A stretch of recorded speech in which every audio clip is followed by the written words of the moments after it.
I'm Daniel Hopsiker. Welcome to Gangster Planet. The Jeffrey Epstein scandal is a meta-scandal. It's a Category 5 hurricane plus. What makes women like Virginia Roberts so dangerous just now is that they were eyewitnesses to the daily activities of elite deviants running around with something like impunity. I hope that people are finally ready now to hear Amanda Keller describe what it was like hanging with Muhammad.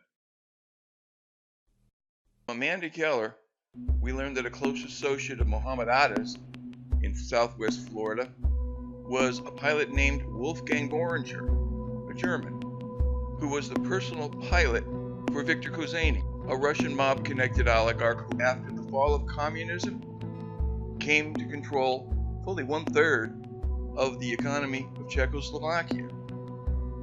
That's why they call him the Pirate of Prague. Fast forward to today's scandal. One of the men accused of consorting with Epstein's sex slaves was former Senator George Mitchell. Mitchell was in business with Viktor Kozani.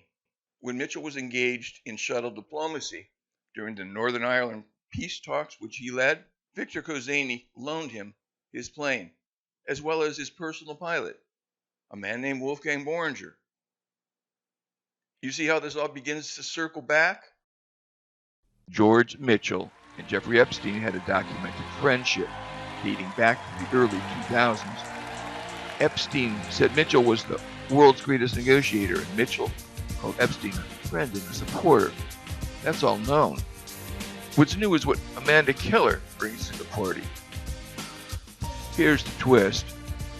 If it weren't for Amanda Keller, I would have never heard about Muhammad Atta's German pilot associate, Wolfgang Borringer.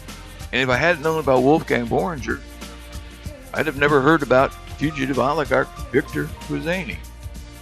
If George Mitchell had not been so firmly but publicly accused by Virginia Roberts as being only too happy when Jeffrey Epstein pimped her out, it would not have mattered as much when the FBI issued a terror alert for Wolfgang Borringer in the South Pacific. That's right, a terror alert, because of Amanda Keller. This week in a special investigation for our 6:30 report, One News Pacific correspondent Barbara Drever broke the story on how the FBI is hunting a man with terrorist connections in the Kiribati Islands. Now Pacific nations are seeking New Zealand and Australia's help to protect them from the possible threat. Kiribati people have barely heard of 9/11, but now they're learning about global terrorism firsthand. We never imagined that we would be psyched for some activity in that nature. This is the man the FBI is trying to find, Wolfgang Borringer, who says he was friends with 9/11 hijacker Muhammad Atta. He wanted the Kiribati government to okay a flight school on one of their most remote islands bordering US waters. That's despite Fanning Island having no airport or telecommunications. The only way in and out of Fanning Island is by boat.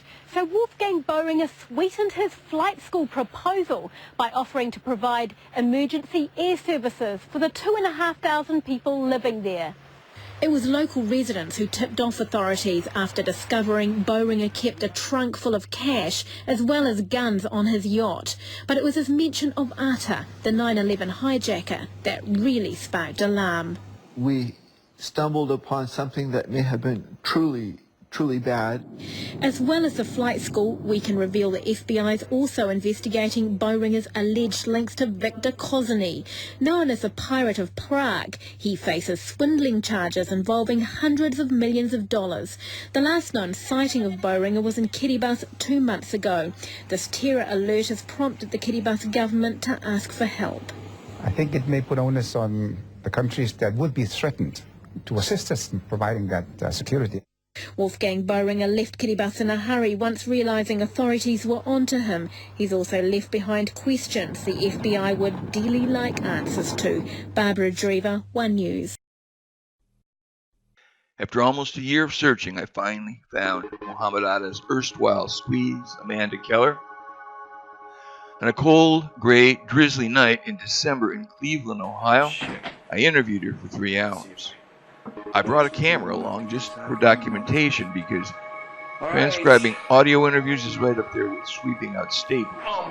So the first time you saw him, he was with who? He was with Timothy, Peter, Stefan, Jurgen. Peter, Stefan, Jurgen. So there's 4 of them. So he's with 3 Germans. No, Jurgen's the only German guy. Okay, who are Peter and Stefan are the ones that I thought were from Austria, that we later went to Key West with. Talked about going to Germany and stuff, and he said he had friends over there, and like I was telling you before, him and Jurgen and them acted like they were long-time friends, that they had known each other forever. Sounds like most of the people he hung with were Germans. All 4, and he never hung out with American people. German with his... Yes. Spoke fluent German. Fluent. So when he was with Wolfgang or Volker? Spoke German. Volker? Who's Volker? Wolfgang. Wolfgang. It's pronounced Wolfgang in English, right. but it's Wolfgang in German place.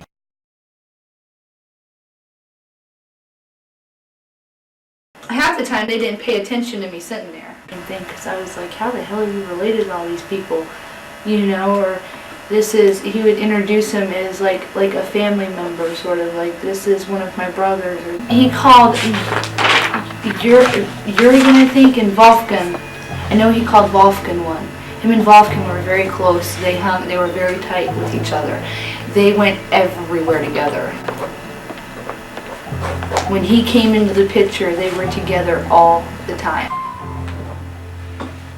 I mean, they have no shortage of cash, right? These guys had money flowing out their ass. I mean, excuse my language, but they never seemed to run out of money. I mean, they was just tossing money left and right. I mean, it was just like, oh my God. And they had mass supplies of cocaine. Whenever they'd run out, they'd go to the flight school. And I followed them one day, me and Sabrina, because we wanted to see where they were going. They said, we'll be right back. And I seen them go into the flight school. Being the subject of an FBI terror alert means people look at you differently. And maybe they wonder, like I'm wondering now, about the connection between George Mitchell and Victor Kuzeni and Wolfgang Boehringer and Mohammed Atta.